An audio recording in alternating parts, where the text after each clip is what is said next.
Evangelho segundo o Espiritismo, capítulo 24. Não ponhais a candeia debaixo do alqueire.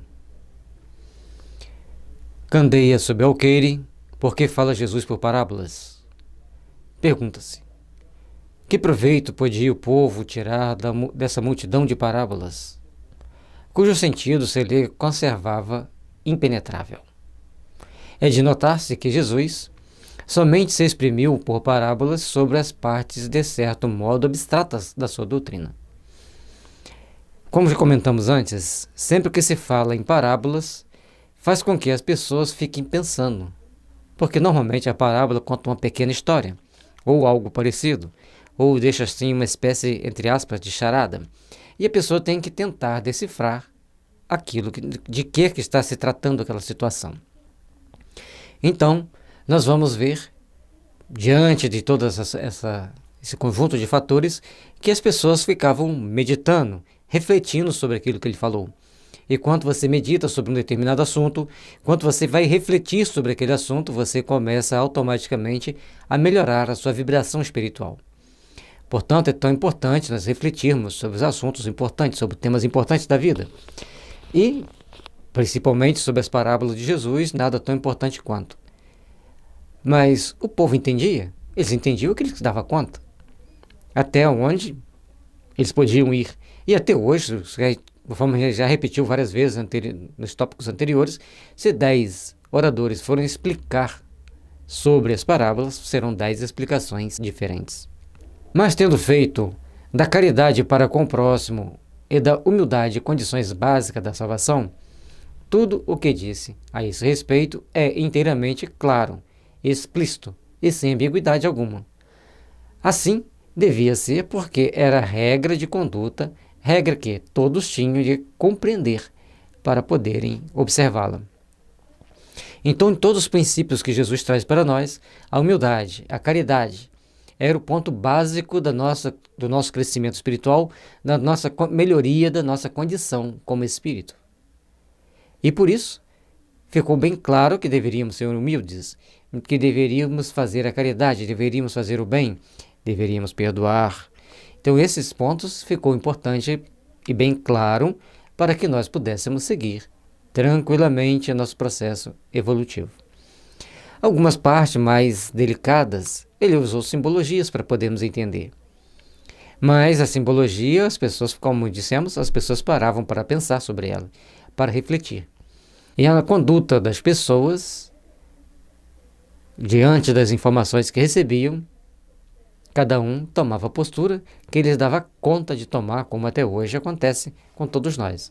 Vamos tomando as posturas que damos conta, cada um toma uma postura daqui e dali, de acordo com certos princípios evolutivos necessários ao nosso crescimento espiritual.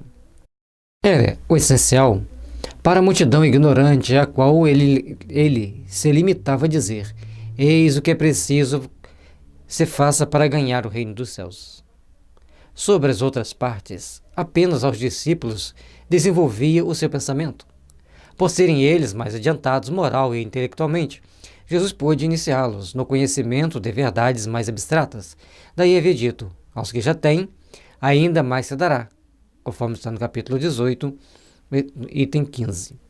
Então tudo na nossa vida vai passando de acordo com aquilo, ou melhor, toda a nossa vida vai agregando valores de acordo com aquilo que nós já temos.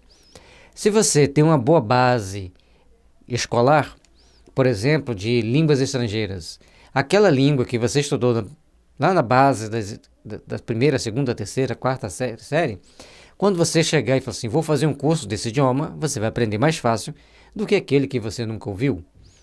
Então, quando a gente pega, por exemplo, para estudar inglês, que nós já estudamos várias vezes, é muito fácil.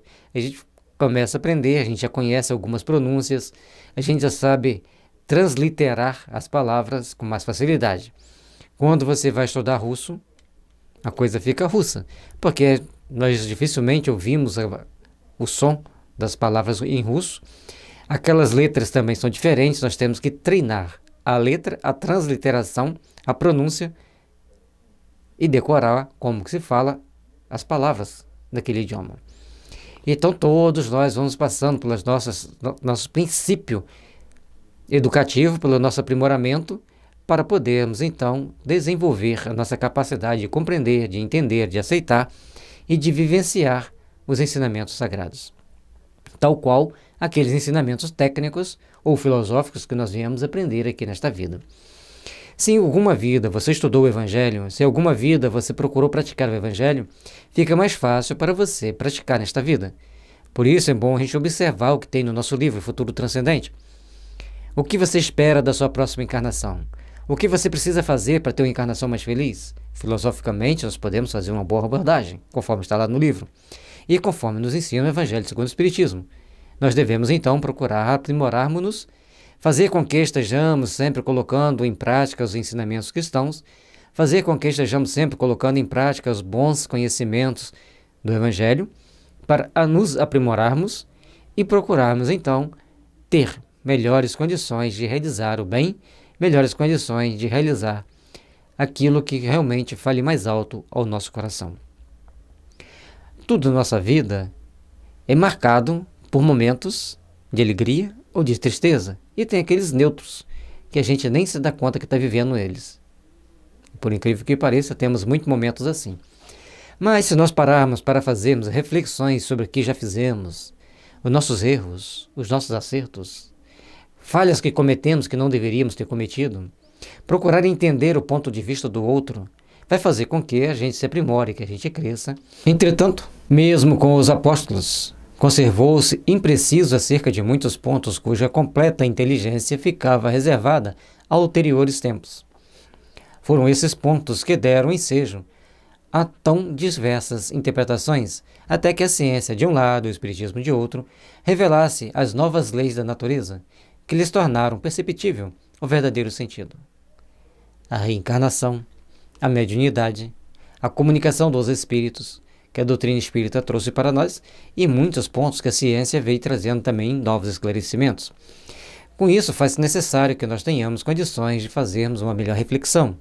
O Evangelho sempre traz para nós esses pontos de reflexão, sempre traz para nós esses pontos que nós precisamos entender para melhor compreender, para melhor vivenciar e melhor sentir a prática do Evangelho em nossas vidas. Todos nós, como filhos de Deus que somos, merecemos trabalhar para a luz, merecemos o melhor. E o melhor para nós não é sempre aquilo que nós queremos, mas assim aquilo que Deus nos oferece. É necessário, pois, começarmos a nos aprimorar. É necessário, pois, tomarmos novas posturas, ou melhor, direcionarmos a nossa caminhada para um alvo mais específico, mais seguro, onde ao longo do caminho encontraremos menos obstáculos. E esses obstáculos que podem aparecer, nós saberemos contorná-los e vencê-los com a sabedoria que o Evangelho nos proporciona. É por isso que entender e praticar o Evangelho faz com que nos tornemos melhores, nos tornemos mais compenetrados de realizações superiores. Que Jesus nos abençoe, nos ilumine e nos dê força para caminharmos com segurança na direção do alvo de luz, do alvo do aprimoramento espiritual.